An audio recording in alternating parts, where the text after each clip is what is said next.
قلوب نے ایسی برکت رکھی. حضرت خواجہ صاحب رحمۃ اللہ علیہ نے جو فرمایا کہ حکیم الامت تھانوی رحمۃ اللہ علیہ سے کہ حضرت دولت باطنی اور تعلق مع اللہ کی دولت تو اللہ تعالیٰ ہی کے اختیار میں ہے، پھر اہل اللہ کی صحبت کیا ان کے اختیار میں تو نہیں ہے؟ کیسے مل جاتی ہے تعلق مع اللہ کی دولت؟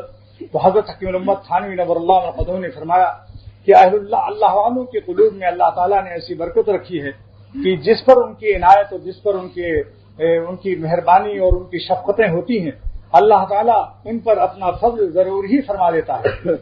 تو میرے دوستو، بس یہ ہے کہ ہماری طرف سے صدق و طلب ہو اور پیاس ہو تو انشاءاللہ تعالیٰ روئے زمین پر سب سے پہلے میں نے 18 سال کی عمر میں ایک ملفوظ ایک ولی اور بزرگ کامل کا میں نے پڑھا تھا، جس میں لکھا تھا کہ جب اللہ تعالیٰ اپنے کسی بندے کو اپنا ولی بنانا چاہتے ہیں تو حق تعالیٰ اس وقت کے روئے زمین کے کسی ولی کی محبت اس کے دل میں ڈال دیتے ہیں اور پھر اس ولی کے پاس اس کا آنا جانا شروع ہو جاتا ہے.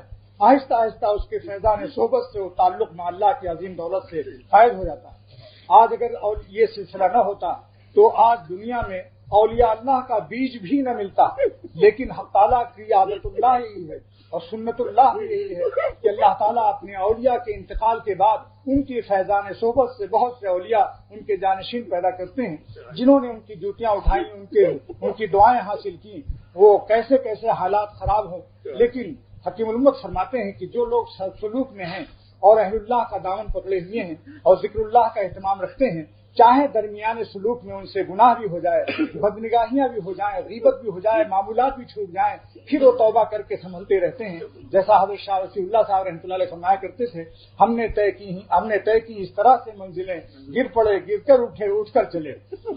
تو اس طریقے سے اللہ کا سلوک جو لوگ طے کرتے رہتے ہیں، استغفار و توبہ سے اللہ کے رشتے کو جوڑتے رہتے ہیں. بقول خواجہ صاحب کے، جو ناکام ہوتا رہے عمر بھر بھی، بہرحال کوشش تو عاشق نہ چھوڑے، یہ رشتہ محبت کا قائم ہی رکھے، جو 100 بار ٹوٹے تو 100 بار جوڑے. اللہ تعالیٰ سے رشتہ کاٹ کر کہیں بھی ٹھکانا نہیں ہے، کوئی جائے پناہ بھی تو نہیں ہے.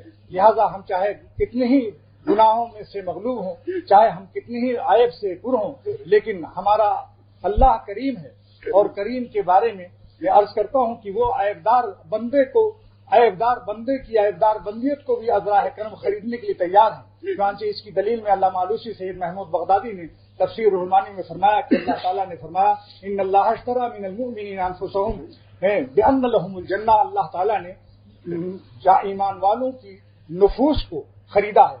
علامہ آلوسی فرماتے ہیں مفسر عظیم کہ اللہ نے ان کے ارواح کو، قلوب کا ذکر نہیں فرمایا کہ ہم اللہ ایمان والوں کے دلوں کو خریدتے ہیں یا ان کی روحوں کو خریدتے ہیں، بلکہ جسم کے اندر سب سے عیبدار چیز نفس ہے، امارہ بالسوء کثیر الخطا، اس کا تذکرہ فرمایا.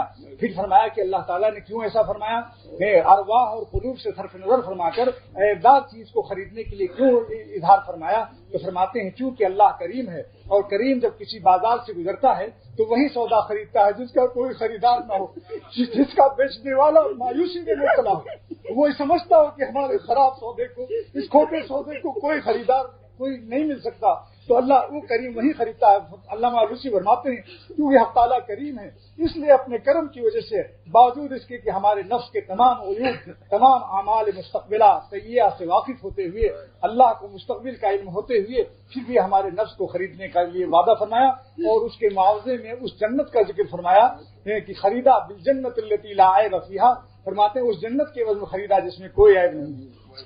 تو میں یہ کر رہا تھا، حکیم الامت فرماتے ہیں جو لوگ اللہ والوں سے وابستہ ہیں اور ذکر فکر لگے ہوئے ہیں، اور کبھی کبھی ان سے لغزشیں اور ذلات ہوتی رہتی ہیں کیونکہ وہ معصوم نہیں ہو سکتے. یہ عصمت تو صرف نبوت کے لیے ہے اور ملائکہ کے لیے ہے، لیکن منحوس وہ سالک ہے جو گر کر کے توبہ نہ کرے.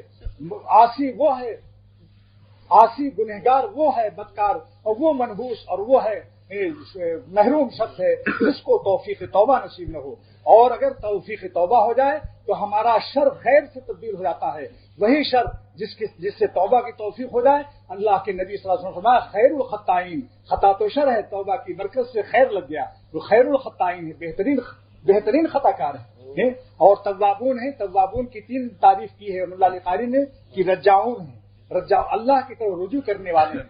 اور فرمایا کہ جو عوام کی توبہ ہے اس کے معنی ہے کہ الرجوع من المعصیت الی الطاعت، نافرمانی کو چھوڑ کر نماز روزہ عبادت شروع کر دیتے ہیں. اور متوسطین کی توبہ یہ ہے الرجوع من الغفلۃ الی الذکر، جب کبھی ذکر چھوٹ جاتا ہے، معاملات چھوٹ جاتے ہیں تو پھر ذکر شروع کر دیتے ہیں. اور خواص امت اولیاء کاملین کی توبہ کیا ہے؟ الرجوع من الغفلۃ الی الحضور، الرجوع من الغیبۃ الی الحضور، وہ اپنے دل کو اللہ سے کسی وقت بھی غائب نہیں کرتے. تو دوستو یہ عرض کر رہا تھا، حکیم الامت کی ایک بات پیش کر کے ختم کرتا ہوں. جو حضرت نے حکم دے دیا کہ تھوڑا سا تو کچھ باتیں پیش کر دے. حکیم الامت تھانوی رحمۃ اللہ علیہ فرماتے ہیں مجدد الملت کی جو سالکین لگے ہوئے ہیں استغفار و توبہ سے، ندامت سے، آہذاری سے، دوستو اللہ کا راستہ طاقت سے نہیں طے ہوگا، یاد رکھیے. زور راہ بگدا، مولانا رومی فرماتے ہیں زور کو چھوڑو، طاقت کو چھوڑ دو، زاری راہ بگیر، اللہ سے رونا شروع کر دو. اسی لیے لا حول ولا قوت الا باللہ کی تعلیم دی گئی.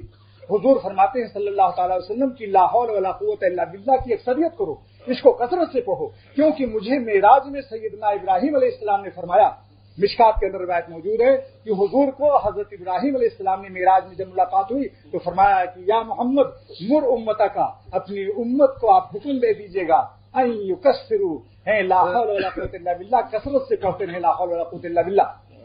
عبداللہ ابن مسعود رضی اللہ تعالیٰ عنہ نے جب لا حول ولا قوت الا باللہ پڑھا تو حضور نے فرمایا کہ تدری ما تفسیر ہوا، جانتے ہو اس کی کیا تفسیر ہے؟ تو حضور صلی اللہ علیہ وسلم نے پھر اس کی تفسیر بیان کی. فرمایا کہ دیکھو الفاظ نبوت کی تفسیر الفاظ نبوت سے ہو رہی ہے.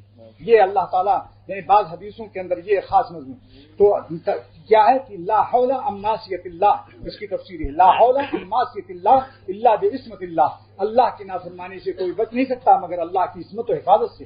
ولا طاقت ولا قوت علی طاعت اللہ الا بعون اللہ، اور اللہ کی عبادت کی کوئی طاقت نہیں مگر اللہ کی مدد سے مل سکتی.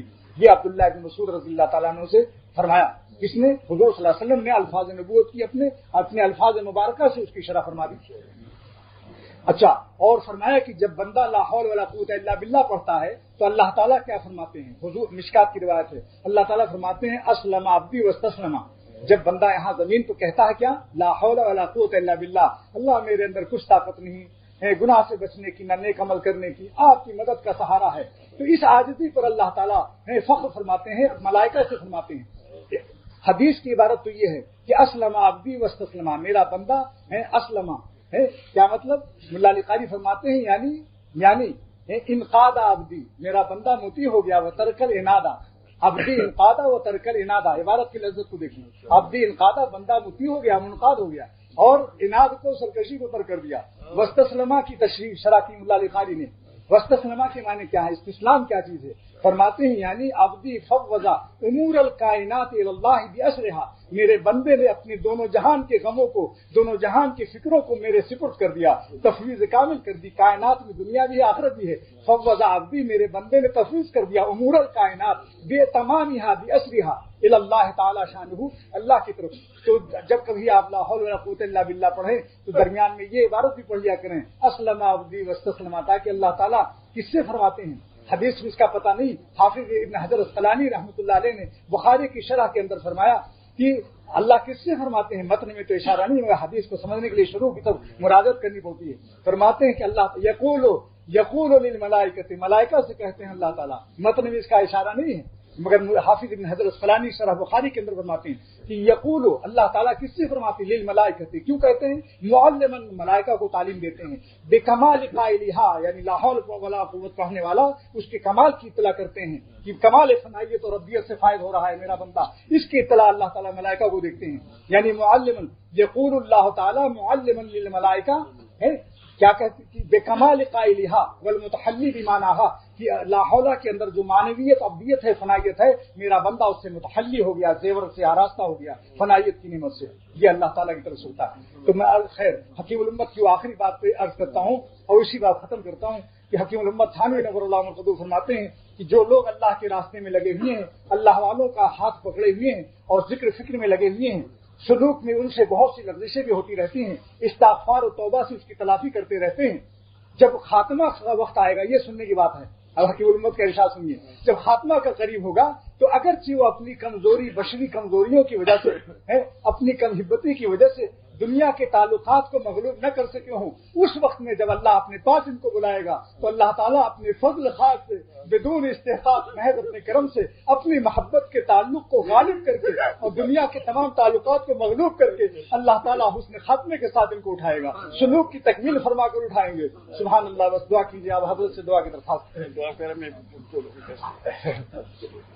دعا کیجیے بھائی، حضرت حکیم الامت کی دیکھی ہوئی آنکھیں یہاں بہت سے ہیں، حاجی افضل صاحب ہیں، حضرت محمد صاحب دعوت برکاتہ ہیں، بھائی فیصل صاحب نے بھی دیکھا، حکیم الامت مجدد الملت کو دیکھنے والی آنکھیں اس وقت موجود ہیں، اور ہمارے جتنے صالحین ہیں اللہ تعالیٰ ملا علی قاری فرماتے ہیں کہ جہاں صالحین جمع ہوتے ہیں ان الرحمت تنزل ان ذکر الصالحین، تو صلاح کے تو ذکر سے رحمت نازل ہوتی ہے، فضل عند وجودہم، جہاں چے جائے کہ وہاں موجود ہوں صلاح، اور فرماتے ہیں کہ فیہ استحباب الدعاء عند حضور الصالحین، جب صالحین کے پاس پہنچو تو دعا مانگنا مستحب ہے۔ مرقات ملا علی قاری مرقات شرح مشکات میں فرماتے ہیں تو دوستو اس وقت میں مستحب سمجھ کر دعا کیجیے، اللہ تعالی ہم سب کو اپنی محبت کاملہ عطا فرمائے، اپنی خشیت کاملہ عطا فرمائے، اپنی رضا کاملہ عطا فرمائے، ہمارے اندر جو جو کانٹے عیب کے گناہوں کے ہیں اللہ ہمارے ایک ایک کانٹے کو ہمارے بزرگوں کے سطح و طفیل میں نکال دے، اللہ ہمارے دست و بازو کے سطح ہمیں نہ پڑو، خیش راتی دل رسوائی خیش، ہم نے اپنے کو بارہا دیکھا، اپنی ذلتوں کو دیکھا کہ ہم اپنی اصلاح کے معاملے میں پست ہمت اور شکست توبہ کے بار بار ذلتوں سے دوچار ہے، اے خدا تعالیٰ اپنے کرم سے اپنے اولیاء مقبولین کے ہاتھوں کی لاج رکھتے ہوئے ہمارے تمام کانٹوں کو نکال دیجیے اور ہمارے ہمت کو غالب فرمائیے، ہمارے تمام گناہوں کے چھوڑ دینے کی توفیق عطا فرمائیے اور ہمیں تقویٰ کی حیات طیبہ نصیب فرمائیے، اولیاء صدیقین جیسا دل عطا فرمائیے، اولیاء صدیقین جیسا احساس و ایمان اور ان کے جیسا توکل و ذوق اور ان کے جیسا ہمارا دل بنا دیجیے، ہماری روح ایسی بنا دیجیے۔ آپ کریم ہیں، بدون استحقاق عطا فرماتے ہیں، کریم کی وہ تعریف جو ملا عظیم محدث ملا علی قاری نے فرمایا، یہ کریم الذی یوتی بدون استحقاق، کریم وہ ہے جو بلا استحقاق صلاحیت دے دے۔ اے خدا تعالیٰ آپ کے حضور میں ہم عظیم محدث ملا علی قاری کی کریم کی اس تعریف کو پیش کرتے ہوئے ہم آپ کی کریم ہونے پر یقین و ایمان لاتے ہیں، بدون استحقاق صلاحیتوں کے ہماری جانوں کو صدیقین کے درجے پر فائز فرما دیجیے۔ اگر ساری کائنات کو آپ ولی بنا لیں آپ کے خزانے میں کوئی کمی نہیں ہو سکتی، اے اللہ اگر ساری دنیا کافر ہو جائے آپ کی عظمت میں کوئی کمی نہیں ہو سکتی، اور خدا تعالیٰ آپ اپنی رحمت سے ہم سب کو اپنا مقبول محبوب اور ولی بنا لیں اور اس خانقاہ کو قبول فرما حضرت کی برکت سے۔ اللہ تو جانتا ہے کہ میرے حضرت کو میں اس لیے بلایا کہ حضرت کے تشریف لانے سے تیرے اولیاء اور مقبولین کی تشریف آوری سے یہ خانقاہ مقبول ہو جائے، اب تک تو کسی قابل نہیں، ان بزرگوں کے حکم سے ان کا بھیس بنا کر ایک لاکھ بیٹھی ہے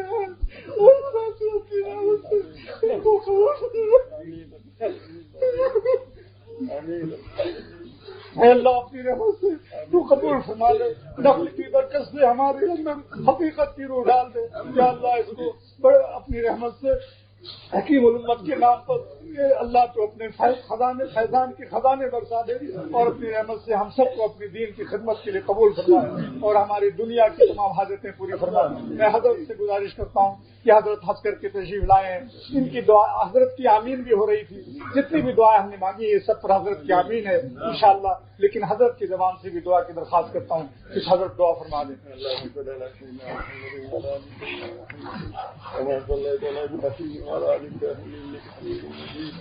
ربنا